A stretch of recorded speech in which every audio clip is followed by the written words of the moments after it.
Today on the show, you don't need prescience to know that there are great things on the horizon.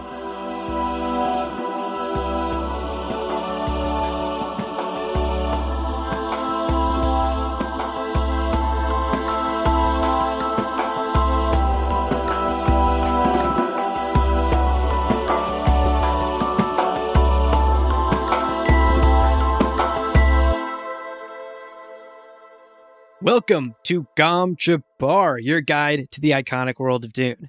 We'll be exploring the themes, philosophies, and characters found in the sandy depths of this vast universe, from Frank Herbert's groundbreaking novels to the adaptations on film and TV.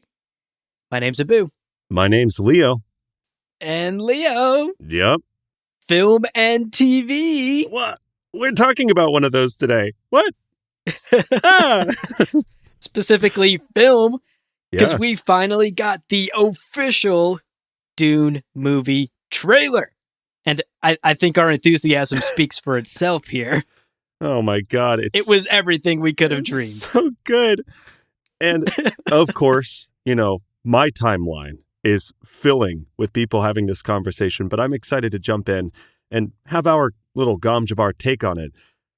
We're going to be talking about today all of the little details hidden in this trailer, right? What happens in the trailer, but from the perspective of someone who knows and loves the first book for every little page and paragraph. Oh, it's so wonderful.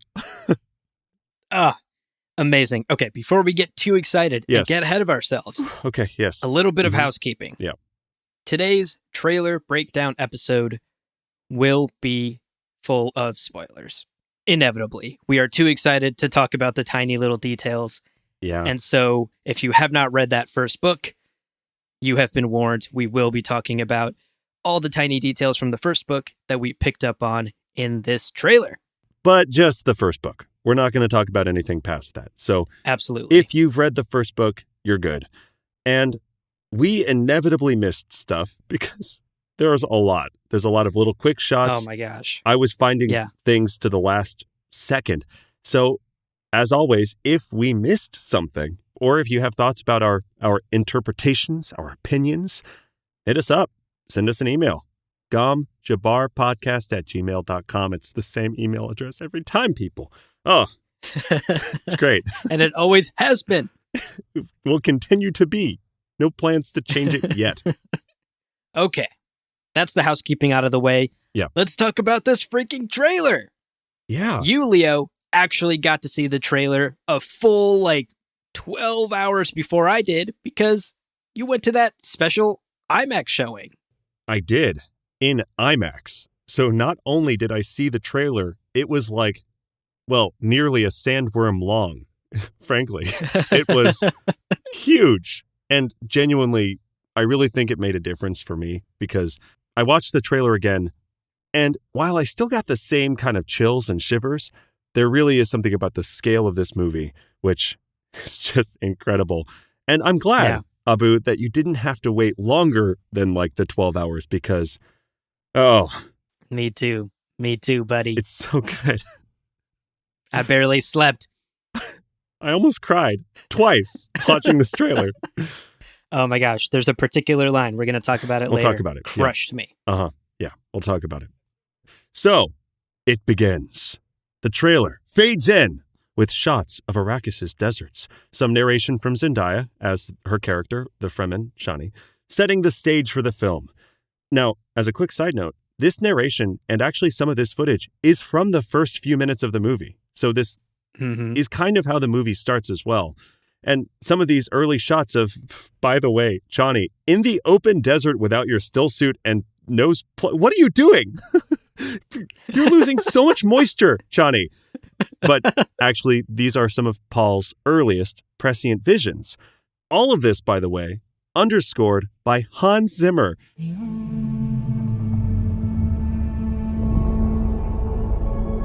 My planet Arrakis is so beautiful. I love the fact that the movie opens with Chani narrating for us. Yes. You and I actually sort of geeked out about this when you called me after you stepped outside of the IMAX theater right after that event and told me all about it. Yeah. We talked about how cool it is that this movie is kicking off from the Fremen perspective. Yes. A perspective that we've talked about on this podcast not getting enough love. Right. And here, in the opening shots of this movie, not only is the first voice we hear a Fremen voice, a female voice, but it's about Arrakis, talking about the beauty of Arrakis and how much Chani loves her planet and the deserts and the spice in the air. And we see shots of all of these things as she's speaking about them. My planet Arrakis is so beautiful when the sun is low. Rolling over the sands, you can see spice in the air. Now, a musical shift brings us to this broiling spice harvester, kind of towering behemoth of a machine, belonging to House Harkonnen. Workers and onlookers are kind of dwarfed by this billowing cloud of dust being spit up into the air. And Chani tells us of the outsiders. The outsiders ravage our lands in front of our eyes. I love in these shots, we actually get a close-up of some of these Harkonnen workers, and they have these protective still suits, right? This is still the Arrakis desert where you will fucking die if you don't have the right equipment. But you'll notice that their still suits are these like blocky, very immobile, just stout-looking things. They look 1940s compared to the sleek, sexy, beautiful still suits that we see later on the Fremen characters. Crude in many ways. Yeah, 100%. I love these kind of differentiations between the technology of the different houses, which is being made very clear very early on. For sure. Now the trailer continues, and from one of these harvesters, potentially the same one that we just saw, we see rockets branching out and shooting down onto what we assume are some Fremen warriors, killing them. And Chani's voiceover continues here talking about the oppression that the Fremen are facing at the hands of the Harkonnen.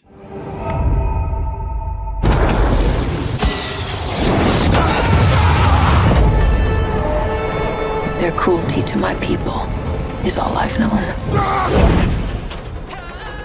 Now, because we have to geek out about this, right. Slight canonical lore change here, because as far as we know in the lore, spice harvester factories didn't possess any sort of significant military features. There were no rockets or guns attached to these harvest factories.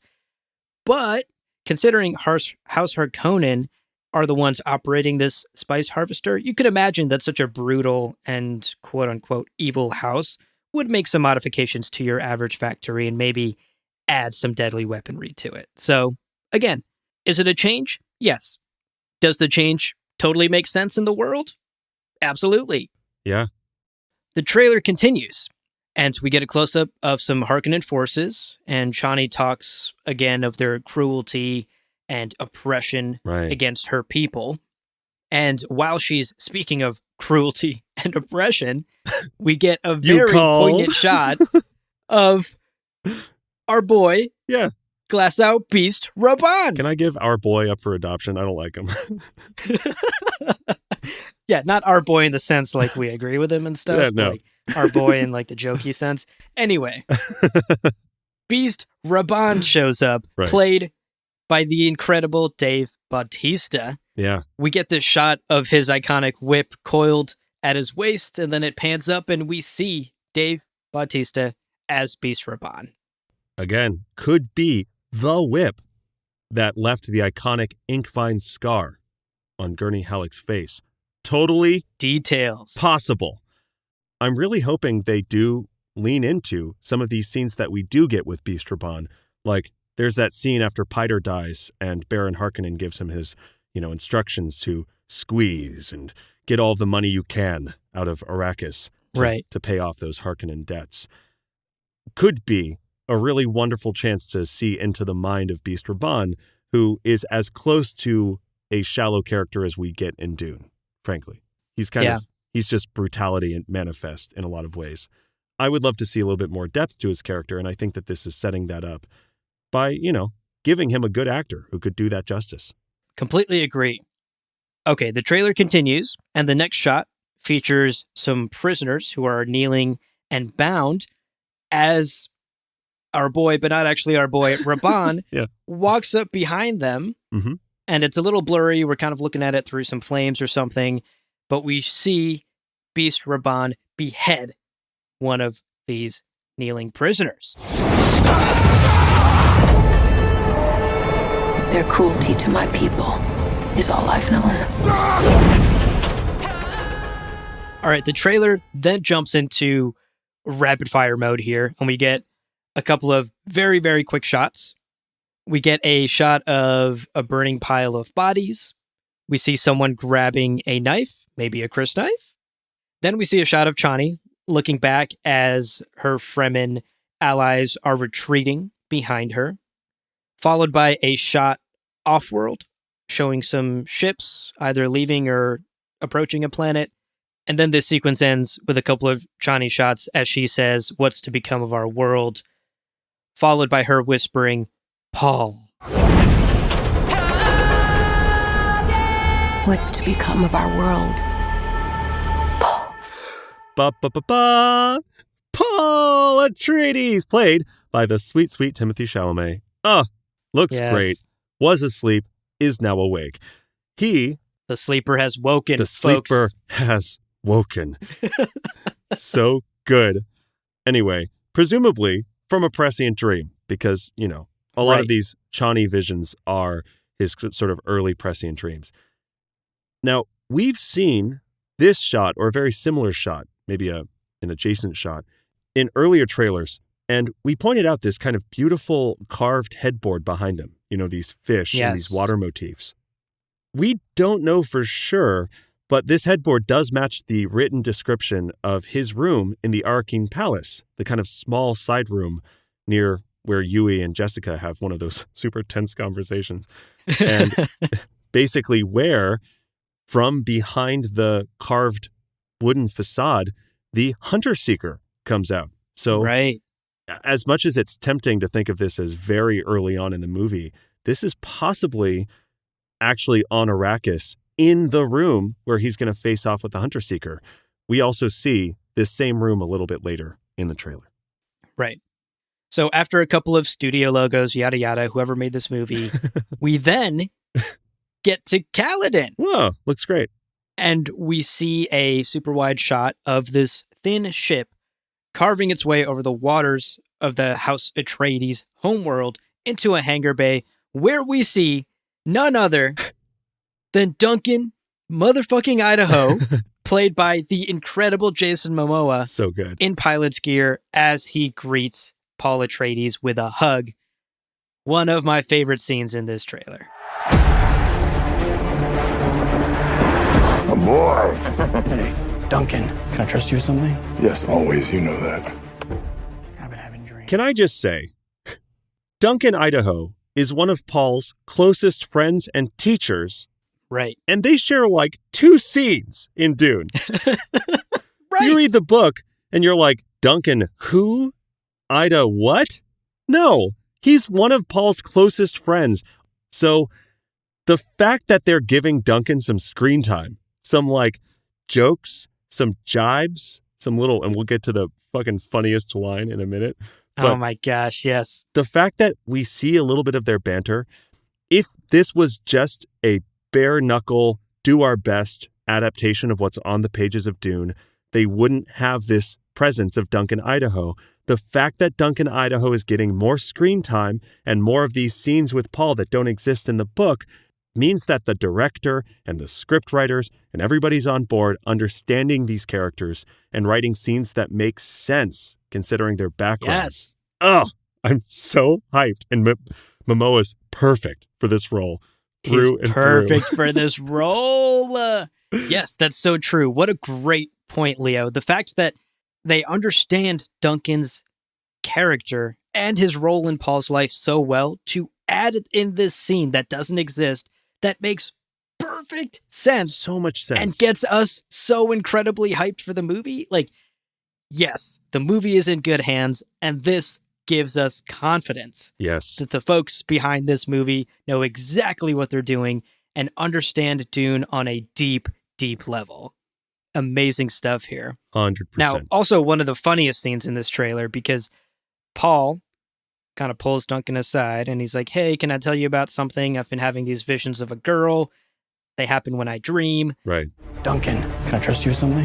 Yes, always, you know that. I've been having dreams about a girl on Arrakis. I don't know what it means.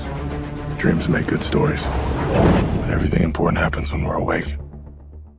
Not very prescient of him. Can't blame him exactly, but yikes. Way to shut that down, buddy. Yeah. Duncan, he's the main character. His dreams matter. Main character dreams are the most important dreams. It's incredible. Absolutely. Now, this little exchange leads to a hilarious line in this trailer. Yeah. But everything important happens when we're awake. Hey, you. Put on some muscle? I did? No. So, in addition to being hilarious, it's the best. This is also a great way of bringing up the fact that Paul is, canonically, quote, small for his size. We are establishing that Paul is not this, like, bulky stud to be. He's live. He's small for his size. And the fact that, I really wanted to highlight this adjustment, this change to the script, this change to the book is one of my favorite parts of the trailer and feels the most authentic to the characters and the scenes. Gives me so much reason to be excited for this movie because it would be so easy for the changes to the script to be weak points, right? Yes. And in many adaptations, they are. Right. The changes are usually the weakest points of many adaptations. You go, why did I fucking hate that scene? And they go, because Right. it wasn't in the book. And you go, oh. Oh, exactly. But the fact that this scene doesn't exist and we have been spending the last couple of minutes gushing about it Right. points to the fact that you used authenticity, and I love that word, points to the fact that, again, we've already said this, but the people behind this film understand this universe and they know how to make it authentic, even when they need to add other scenes, as you inevitably do when you adapt something to a different medium. Such a great point. Yeah. I also want to say, last thing we'll say about this scene, we keep gushing about it.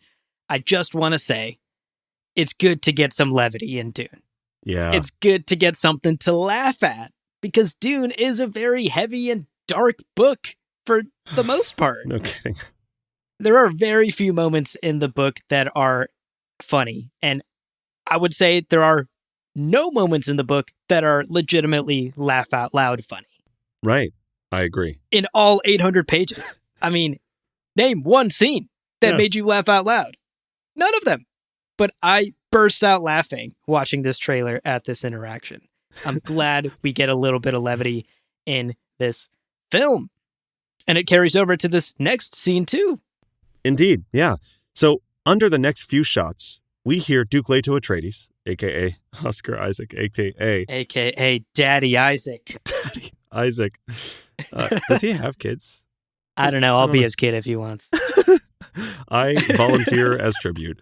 So he is, throughout this scene, accepting the transfer of fiefdom over Arrakis from Harkonnen to Atreides and declaring House Atreides' philosophy of honor, duty, and kind of living to their code of ethics.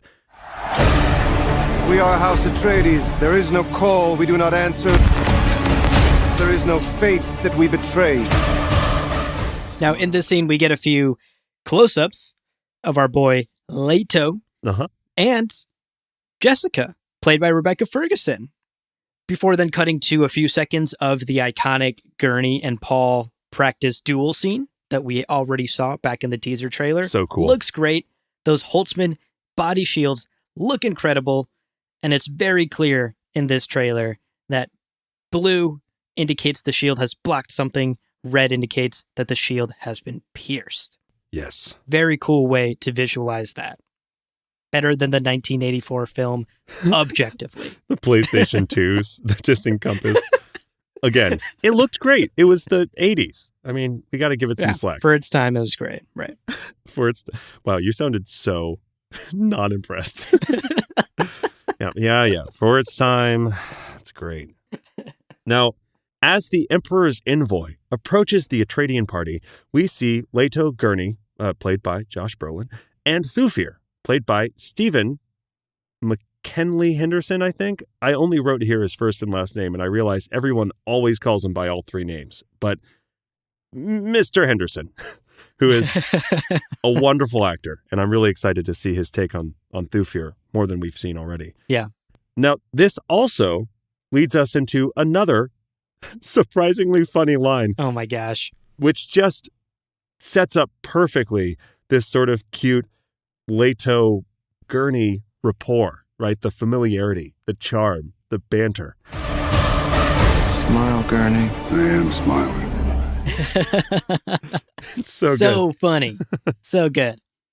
Now, we get a shot of some cargo bay doors opening up, letting our main characters take their first steps out onto the sands of Arrakis. We even get a shot of a footstep stepping out onto the sands. Now, next we get some shots of Paul and Chani, and Paul says the words, "I know you," which incredibly weird thing to say to the person you've been dreaming about for years. But Yeah. he says it. He's really leading with the whole "I've been dreaming of you for years" thing, huh? Yeah. Not like, Got to give him credit. Hi. He's not burying the lead. hi, I've been dreaming of you for years. Nice to meet you, Paul. So Paul's awkward first date introduction here jumps us into another flurry of some very, very quick shots. I know you. There's something awakening in my mind. We see a close-up shot of Paul awash in some spice-rich sand that then cuts to some burning palms, which, from what we know in the books, is most likely Arrakeen Palace as it's being attacked. Then we see an explosion of sand as a worm arrives. We don't see the worm, but we do see the sand Yeah. blowing up. And then a quick cut of the Baron Harkonnen, and then an exploding Atreides ship.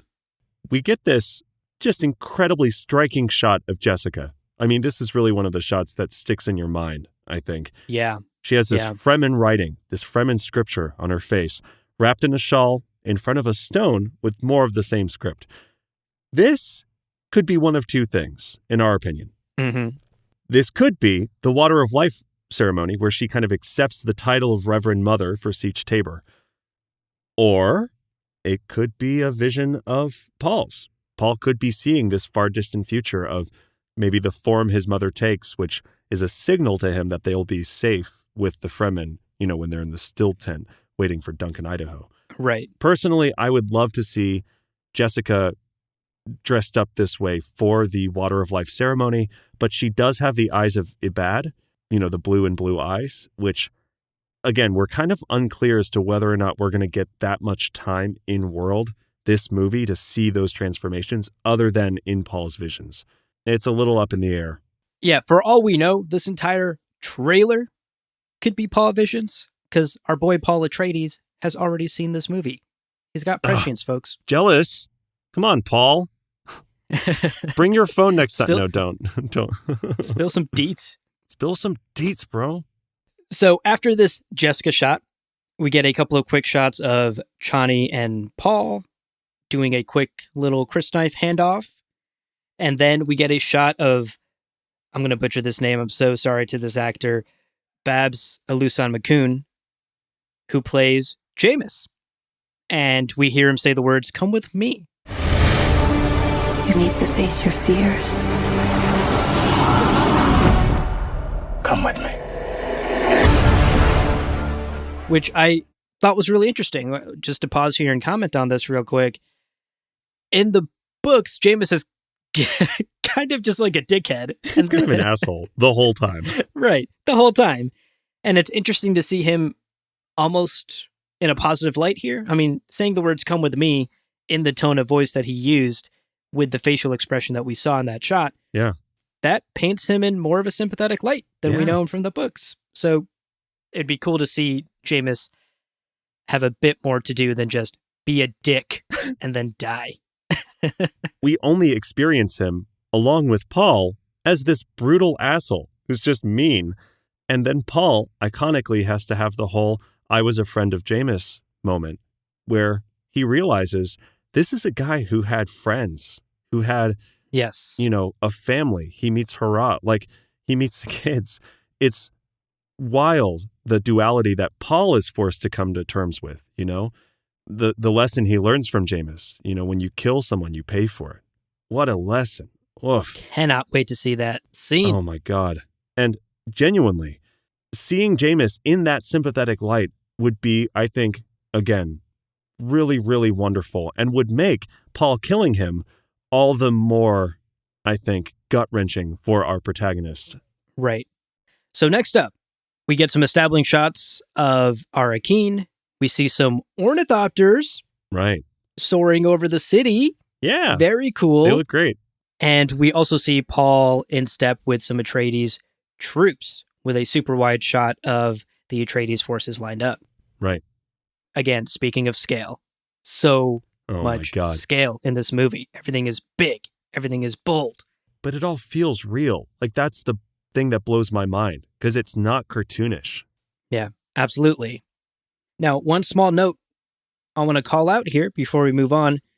In this sequence of shots, we see, and we actually saw this in the teaser trailer as well, we see Paul do this knife salute where he raises the knife to his forehead. Right. Like fist to his forehead kind of thing. Exactly. Now, I just want to call out this detail because it really reinforces this idea that we have just been hammering over and over again in this conversation. This idea that the filmmakers know what the fuck they're doing in this universe. This salute actually does canonically exist in the Dune novels. This salute is referenced exactly one time in one sentence very early on in the first book. And it is in the film. Denis Villeneuve, you're spoiling us! I don't Amazing! I don't even remember that. It's an Atreides salute? Yes. Wow. That's, yeah. It's a throwaway one sentence very early in the book where Paul does the salute. And the book describes the salute as exactly what we see on screen, raising the knife and the fist to the forehead. That's so fun. Oh my God. The fact that that one sentence has been picked up and made into a detail in this film, I just, again, they know what the fuck they're doing. They respect the source material. Considering we're making what very well could be an hour-long episode about a 3-minute trailer, I can't wait for our scene-by-scene breakdown of Dune. Of the entire movie. Which will be 75 hours long. I am ready for that marathon session. Fuck. Yo, same. All right, I'm picking up what you're putting down, Leo. Let's fucking keep going with Let's this go. trailer. Yeah. Next, we hear Gurney Halleck declare the monstrosity of the Harkonnens over another series of very poignant and relevant shots. You need to be ready. You've never met Harkonnens before. They're not human, they're brutal. Before we talk about those shots, really quick side note, we need to celebrate the ferocity of Brolin's delivery in this, because although it could seem hyperbolic if you don't know kind of the history that Gurney has with Beast Raban and the Harkonnens, it's so appropriate. And yeah, I think having the sort of moments of levity and dryness and sarcasm and playing it down and being pretty stoic, but then also allowing it to become that kind of violent and fanatical. Right. It's totally deserved, and I think a beautiful moment in the trailer that really struck me to my heart because of his history with Beast Raban. Completely. And actually, speaking of things becoming fanatical, we get a shot of this weird Simba-like forehead painting moment with Sardaukar soldiers. Now, we're not sure if that's paint or blood or something else, like cherry juice or something. We don't know what that is exactly, what the ceremony here is doing. Strawberry but it looks jam. scary and brutal. Strawberry jam. The most intense part is how sticky it gets. Bad for my cholesterol. Following that shot, we get a wide shot of a bunch of people bound, nearly naked, hanging upside down, being drenched in a downpour. And this could be Gideon Prime. Like the slave pits or something. Yeah. Like the slave pits or something, right? But we actually think that more likely this is the House Carino prison planet, Seleucus Secundus. Right.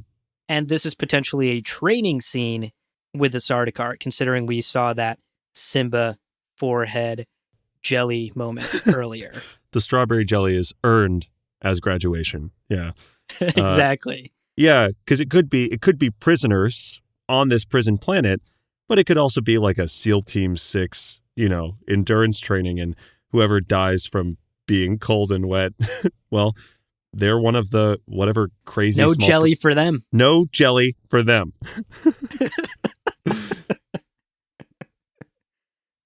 All right, there is so much more left to talk about in this trailer, but Leo and I need a breather. So we're going to take a short break, and we will be right back. Don't go anywhere. Now, next, we get a few more quick shots of Raban and Gurney giving a speech, Sardaukar troops, and then a wide shot of what, once again, appears to be Seleucus Secundus, but we're not sure what planet it is. Could be Gideon Prime. We'll find out. We then get one of the most visually interesting shots of the trailer. Yeah. We have Paul standing before this like blossoming web of just fiber-like, they almost look like neurons or branches of a tree or something like that. It's this incredible tower of these fiber-like strands with these lights, these little trails of illumination kind of traveling along them. Really strikes me. It looks like the neural activity if you ever see one of those brain scans or, a simulation of how the brain works. The Duke's son sees too much.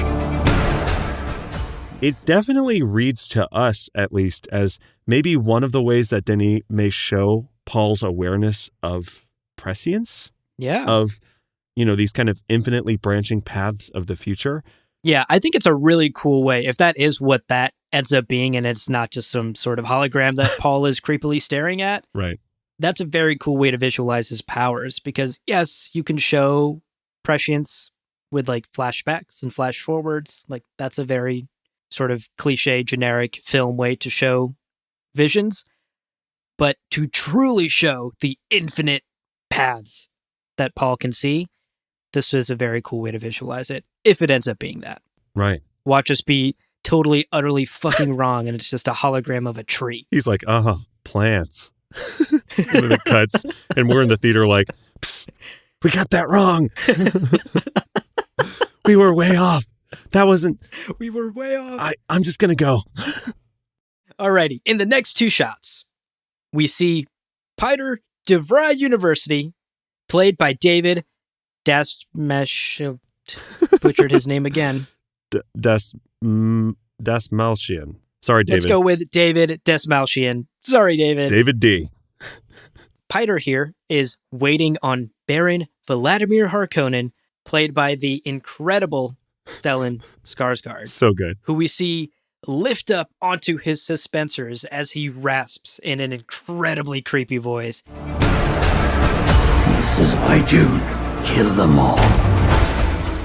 He's scary. Like he's got some real intimidation power, which I'm into because, again, there are definitely other adaptations, David Lynch, where he was a little bit more, fun and wacky and zany. So the next shots appear to be the beginnings of the assault on Arrakeen. Duke Leto, peers out of the window wearing the same shirt we actually see later with Shadout Mape's bloody handprint on it. Right. We also see a number of ships making a hard landing among some burning, billowing cloud cover. We see a shot of Gurney look up into the sky and spot a highliner and get really, really spooked. God in heaven. Get everything with guns off the ground! Go! This attack on Arrakis looks incredible. definitely going to be a visual treat. Under the next few shots, we hear Paul reflecting on the attack. This is an extermination. They're picking my family off one by one. Let's look at some takeaways from these shots that we're sort of seeing as he's talking about the attack. Right. So first we see the traitor Yui walking among some Harkonnen soldiers. He's looking appropriately stressed. Right. He is likely on his way to his fateful meeting with the Baron Harkonnen to confirm that his wife Wana is actually dead. Now, next we get an interesting shot of 3, what I think are sort of heavy-duty military ornithopters launching missiles. Right. And we also see Paul presumably flying one of these ornithopters and sort of, activating the NOS fuel and going into overdrive or whatever. For family. And this is clearly for family. This is clearly the scene where Paul and Jessica escape into the Coriolis storm. Right. We then get Duncan, motherfucking Idaho's, "Let's fight like demons" line, which is unique to the movie. I checked. I was like, this is iconic already. Did I miss this? Did I forget about this? Already iconic. It's just in the trailers. Let's fight like demons.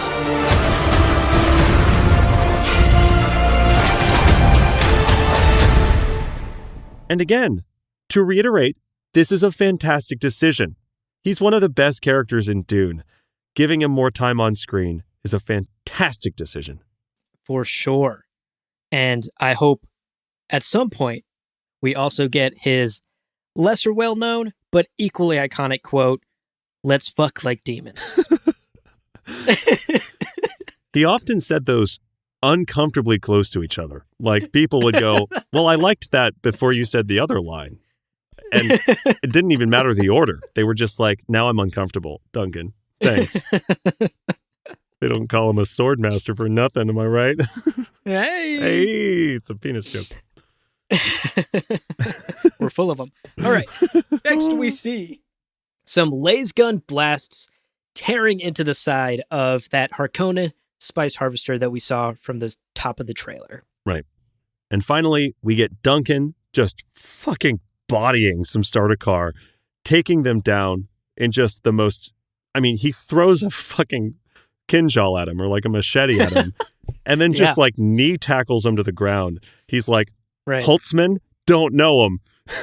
Basically demonstrating his capabilities as, again, Swordmaster of Ginaz, one of the most capable fighters in the universe, full stop. Indeed. Next, don't worry, folks, we're nearing the end of this trailer. We're getting there. We then hear one of, oh my God. Okay, we're going to spend another 30 minutes on this section alone. We hear one of the most incredible exchanges between Paul and his father, Duke Leto Atreides, over just some absolutely beautiful footage. Dad, what if I'm not the future of House Atreides?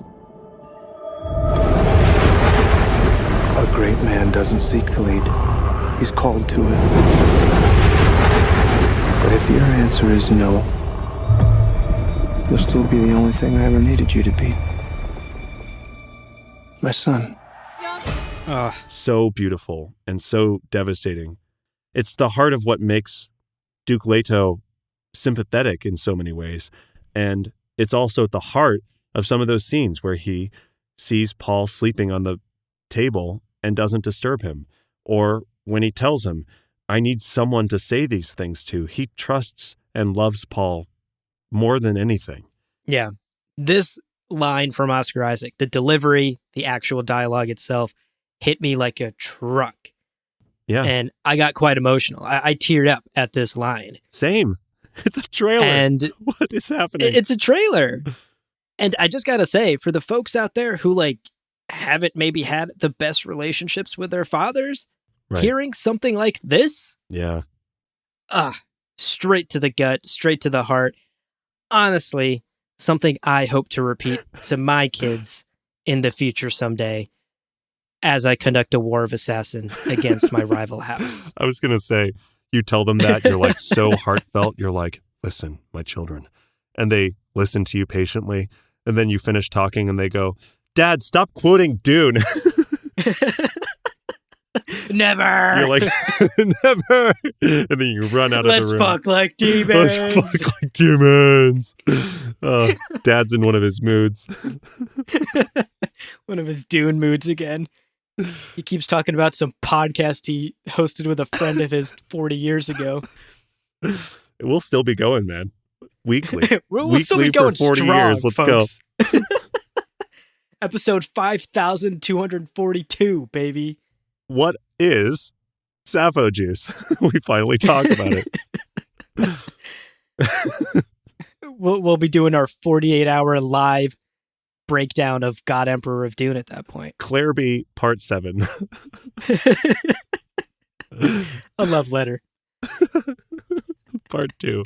Okay, back to the trailer. What? Who? In addition to this incredible conversation between Paul and Leto, we get some beautiful shots here as well. We see the iconic, again, something we saw in the teaser trailer, iconic shot of Paul just booking it. Right. And this is, of course, from that scene in the book where Paul and Jessica make that perilous journey across the basin and get up close and personal with a spicy, thick desert boy. Iconic scene. Incredible to see that worm realized on screen. Yeah. Oh my God, that shot. Incredible stuff. Again, scale. The scale is incredible in this film. Now, we also get here just the tiniest flash of Paul with his knife to James's throat. If anything happens, It is possible that they're going to make this a little bit bloodier, a little bit more give and take in some of that violence before the final killing blow. Yeah, definitely. Got to play it up for the film. Right. Now, next we see a flash of a lone figure standing on a sand dune, worm sign far in the distance. And this person is holding some maker hooks. Hell yeah. So cool. And the subsequent shot is then a close-up of Liette Kynes. And we see her blue eyes of the Ibad. And my assumption here is that that was Liette standing on the dune with those maker hooks. By the way, Sharon Duncan Brewster looking fucking dope as Liette Kynes. Yeah. Going on record my to gosh. say, hell yes. So Yes. good. Next, we get a quick conversation between Leto and Jessica. Leto just, confirming with his lover of 16 years and the mother of his son that she will protect him if anything happens. Right. And she says, yeah, dude, I Yeah. will. Yes. Uh-huh. God, this fucking guy. No idea. if anything happens, will you protect Paul? With my life. And that then cuts to a shot of her doing exactly that and just dunking on Stilgar, played by the incredible Javier Bardem, Right. in that face-off we know will happen in the basin later in the desert.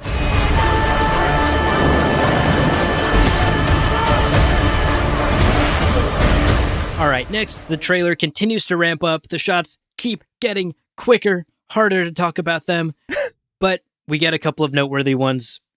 We see Leto with a bloody handprint, presumably from Shoutout Mapes, Right. on his shirt, moments before Dr. Yui's traitorous dart bypasses his shield and hits him. Yeah. We even see the shield flash as it's about to turn on and then instantly turn red as that dart hits him. Really cool scene. That will be tragic to watch that play out on the screen. I'm not going to be okay after that. Yeah, I will scream. You know what, Abu? On behalf of all of the other members of that audience, I forgive you in advance. And I will join you in that blood-curdling scream. So there you go. The next bombardment of shots, just so many. We're going to do them quick. We get Paul Yes. yelling. We get Jessica crying. We get Duncan kicking ass because, Fight like demons. yeah, fuck like demons. We get a ship exploding. They love to do that. We get cover your children's eyes. We get Paul and Chani kissing. Oh my God, is this movie rated PG-13. And then we get Paul turning to Stilgar, which, by the way, good Lord, knowing the life that they have together in Dune, just them together at all is just chills, shivers. Papa number 2, Javier, Papa Bardem. Yeah. Tingles down my spine at that shot. I agree. Yeah. Okay, let's round out this trailer. We're almost there. The next few shots are, again, electric. The music is swelling at this point. It's getting intense. We're about to hit that title card, folks. Only together can we stand a chance. So in this next shot, I paused it. I went so slow. And I want to emphasize here, when you first watch it, you go, oh, look, 2 big armies. What a fun fight this is going to be. If you stop it, in the first couple of frames, there are like 100 Sardaukar on the right hand of the screen, and there's like 10 Fremen on the left. And you can picture the scene. The Sardaukar going, oh, this is going to be easy. This is great. The next frame has like 14 more Fremen emerging from the sand out of nowhere. Oh, yeah. More and more and more. By the end, it's this equal charge of Fremen and Sardaukar clashing. And this idea of these ambushing Fremen from the sand is so dope. And I was so mad that I missed it so many times watching the trailer. But it was really only when I was really going frame by frame that I appreciated how much they dedicated to this one shot. Now, it doesn't stay pulled out. It actually cuts in pretty close for some just dope acrobatics. We get some stunt actors earning that money, y'all. And then, with one of the most soul-stirring moments in this trailer, we get a golden-suited Fremen. Who could he be? A sandworm rearing in the distance, just upturning sand and people alike. Turns to camera after dispatching a Sardaukar effortlessly, it looked like, to reveal none other than Paul fucking Muad'Dib Usul Atreides, complete with the blue eyes of Ibad. So Denny! Good. You're doing it! Denny! How dare you be so good?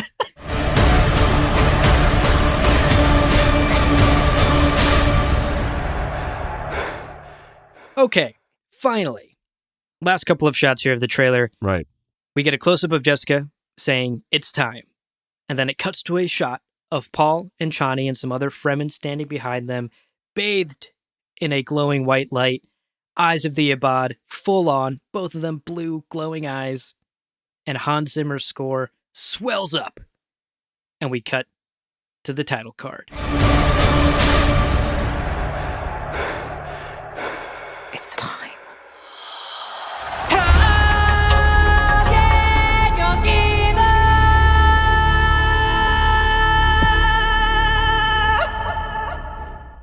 Dune, baby. Dune, baby. We're getting there. Oh my God.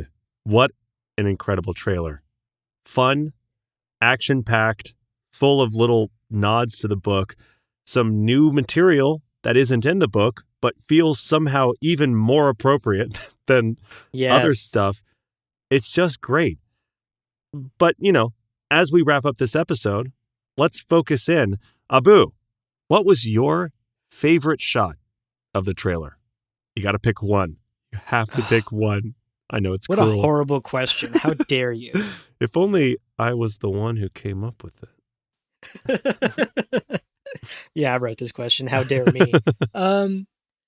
What was my favorite shot of the trailer? What got me most excited? Obviously, all of it. But I think the whole one. I think narrowing down, the thing that just got me absolutely stoked was that shot of the Baron floating on the suspensors. So spooky, fully captures how incredibly daunting and powerful the Baron Vladimir Harkonnen is. I am completely confident that Stellan Skarsgård will give us the best Baron we've ever seen on screen. He's going to be spooky. He's going to be brilliant. He's going to be evil. He's going to be a genius. He's going to be everything we want from the Baron Harkonnen. And I feel like we saw that in just that one blink and you could miss it shot. Oh my gosh, great point. What about you, Leo? What was the single frame in this trailer had you just floating off your seat, floating on your suspensors? Okay, I'm going to go against my own rule, and I'll give you a runner-up. The runner-up is Duncan Idaho saying no to Paul. That scene is so fucking funny, and it's perfect in every way. And really, again, I've seen so many adaptations of movies where a scene feels weak and you find out later it was the director trying to go off book. The fact that one of my favorite moments in the trailer is something that is off book but still feels right. Amazing. It embodies what I am so optimistic about this movie for. But my real answer has to be Oscar Isaac cutting in going, my son. What? It's almost hard to describe, and I recognize that this is because of my love of Duke Leto Atreides and my familiarity with the material, and this is not going to be something that reaches the average audience member the same way. But already, this version of Duke Leto Atreides is masterfully done. That moment was heart-wrenching, and to even feel that level of emotion from a trailer, are you kidding me? It's my favorite. And I think that Paul and Duke Leto's relationship is much closer to the heart of Dune than many people will give it credit for. So having that moment be such an iconic moment in the trailer, it wins my prize as most bestest, favoritist scene. Incredible. I fully agree. I guess there's only one thing left to say then. Right. Let's fuck like demons. Demons. Let's go to Gamont. We're going to fuck like demons. Oh my God, that's the tagline for Gamont. Well, friends, there is no real ending. It's just the place where you stop the recording. But this podcast is always one step beyond logic, so help spread the word of Muad'Dib and leave us a review on Apple Podcasts. And be sure to check out the other shows on the Lore Party Podcast Network on loreparty.com. You can also follow us on Twitter and Instagram at lore_party. Thank you so much for listening. And remember, he who controls the podcast controls the universe. We'll see you on the golden path.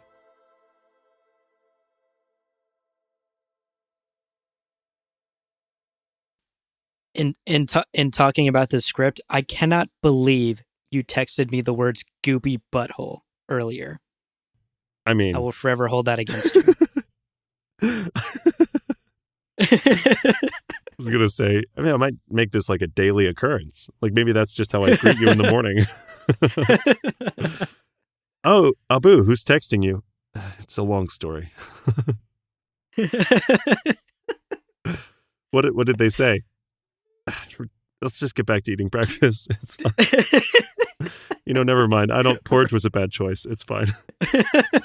Jesus. Anyway, back to the trailer.